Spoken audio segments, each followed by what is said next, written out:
Tom Pidcock has just put the UCI in their place. The UCI's great crusade against speed. In the ever-thrilling saga of professional cycling, there's always someone trying to ruin the fun. This year, the leading candidate for Buzzkill of the season is once again our dear friends at the Union Cycliste Internationale, the UCI, who decided that what cycling really needs right now is fewer gears and narrower handlebars. Yes, while the rest of the world is busy inventing self-driving cars and building rockets to Mars, cycling's governing body is heroically focusing on stopping Tom Pidcock from descending at 85 km an hour by making sure that his cassette looks like it came from a toddler's balancing bike. The UCI's logic in their own heads goes something like this: bikes are lighter, riders are fitter, and speeds are going up. Which means, obviously, the next step is either a Tour de France podium ceremony at a hospital ward, or a rider literally breaking the sound barrier on an alpine descent.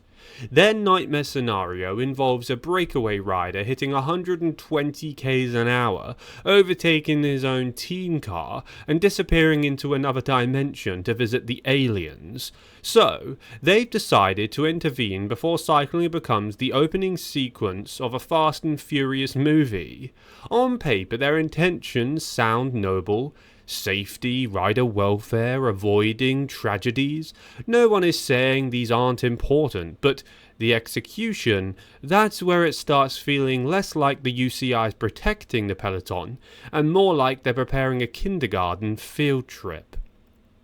Now remember, children, single file, hold hands, no running, and please limit your cadence to exactly 72 RPMs or you'll have to sit in the timeout corner. Tom Pidcock, as it turns out, is not impressed. He's taken one look at those proposals and essentially said, "This isn't safety, this is a parody of safety." And honestly, it's hard to argue with him when the rulebook is beginning to look like the instruction manual for a Fisher-Price tricycle. Section 2. Gears. The UCI's dangerous new toy ban. The most headline-grabbing of the UCI's bright ideas is their plans to limit gear ratios, capping the top gear to something like a 54 and an 11.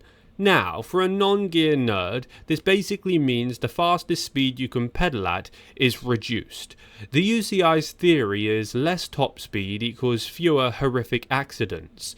What they're apparently failing to consider is that, in Tom Pidcock's words, quote, "limiting gears will only make everything more dangerous. If we're all going at the same speed, we'll be close together, and on descents that means we'll take up more of the road." Picture this.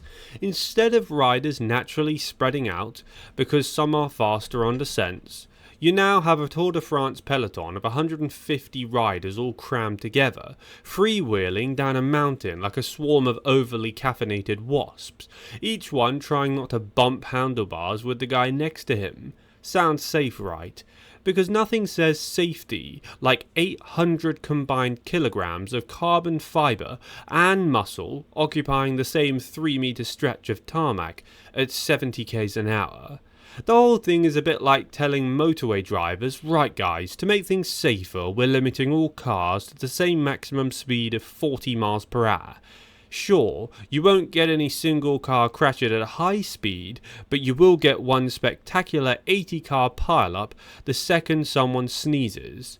From Pidcock's point of view, it's not just illogical, it's insulting. It assumes that professional riders, people who literally dedicate their lives to learning bike handling, pacing, and tactics, cannot be trusted with a mechanical advantage that's been in use for decades. It's like telling a concert pianist, "Oh, from now on, you're only allowed to use the white keys, we don't want to risk anything too exciting." And crucially, it's risking making racing dull. If everyone can only pedal to the same maximum, that crucial element of rider individuality, the daredevil descender, the monster gear sprinter, it gets, well, neutered. Cycling without character is just cardio in lycra. Section 3. Handlebar width. the Great Smokescreen. The other masterstroke in the UCI's new safety initiative is restricting handlebar width. Why? Well, narrower bars can make you more aerodynamic, but they can also make the bike twitchier and harder to control. The UCI, in its infinite wisdom, seems to believe that if we all just stick to a certain width, crashes will magically vanish. Tom Pidcock isn't buying it. In his words, quote, "The debate about handlebar width also seems like a smokescreen to me. We need to talk about the important issues." In other words, while everyone is getting wound up about millimeters of carbon and aluminium, the real safety problems, dangerous course designs, poor barrier placement, inadequate rider protection, are left to rot in the corner. It's as if the UCI saw a burning house and decided the best first step was to repaint the door. Yes, handlebars matter in the grand scheme of equipment, but they are hardly the central safety hazard in a sport where riders sprint elbow to elbow to 70 km an hour with nothing but a strip of lycra between them and the road. What makes it even more absurd is how much attention this gets compared to actual course hazards. We've all seen it, sketchy 180-degree turns placed 300 meters from the damn finish. Unprotected signposts in the middle of sprint lanes, road furniture that seems to materialize out of nowhere. But instead of mandating better race routes and safer finishes, the UCI is busy micromanaging handlebar geometry.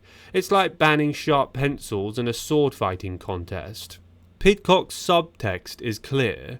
Focus on things that actually matter. Handlebar debates are fine for internet forums and bored bike shop employees on a rainy afternoon in Kent, but they shouldn't be the hill the sport dies on. Section 4. Ketosis. The ultimate safety protocol. Perhaps the most deliciously sarcastic part of Pidcock's commentary came when he told his brother, quote, "If we continue like this, they should just limit carbs for everyone and put us in ketosis. Only then will the races be slower. We are cyclists. People should focus on other things." This is chef's kiss sarcasm. Imagine the UCI, clipboard in hand, enforcing pre-race nutritional inspections. Sorry, monsieur, we found traces of pasta in your system. That's a 15-second penalty, and we'll be confiscating your bread roll. Riders lined up at the Tour de France, chewing on blocks of cheddar and muttering darkly about blood ketone levels. Commentary teams discussing who's got the most efficient fat adaptation rather than watts per kilo. Stage previews replaced with butter-tasting notes. And honestly, if the UCI is going to go this far in the name of safety, why not? Ban all caffeine. Make riders carry school backpacks with juice boxes and banana bread to slow them down on climbs. Replace carbon wheels with steel ones from 1978. And instead of team cars, have domestiques ride cargo bikes full of spare wheels. The ketosis comment works because it skewers the UCI's fundamental problem. They're trying to control the wrong variables. You can limit gears, bars and carbs all you like. The fact remains that professional cyclists are superhumanly trained athletes whose entire lives are built around going faster. Unless you make them all ride upright city bikes and with baskets on the front, you're not going to meaningfully slow down the peloton in a way that makes the sport significantly safer. Section 5. Stop treating riders like kindergarteners. This is the heart of Pidcock's argument, and frankly, the heart of the sport's growing exacerbation with its governing body. These rules don't just threaten to make racing more dangerous by bunching riders together, but they also make it feel like the UCI sees its athletes as overgrown kids incapable of basic judgment. It's an odd approach for a sport built on risk. Cycling is inherently dangerous. Part of its appeal, even. We watch mountain descents in the Tour not just for the speed, but for the skill. We marvel at the riders who can thread through a hairpin at 80 km an hour because they're among the few people alive who can do it. The UCI's crazy managing, however, flattens that spectrum of ability. It's telling riders, oh, you're not skilled enough to handle this, so we'll just make sure you can't try. Imagine if this attitude existed in other sports, guys. Formula 1 cars limited to 80 miles an hour for safety. Skiers banned from steep slopes because they might fall down. Footballers told they can only pass the ball 10 meters at a time to avoid collisions. It sounds absurd, and yet here we are, pretty much on the border of absurdity. And the kindergarten vibe is real. Gear restrictions are the equivalent of taking away the dangerous scissors part during arts and crafts at a school class. Handlebar limits are like telling the kids that they can only use crayons, not markers, because markers might stain. And the ketosis joke? That's snack time being replaced with celery sticks. What Pidcock is effectively shouting is, it's enough.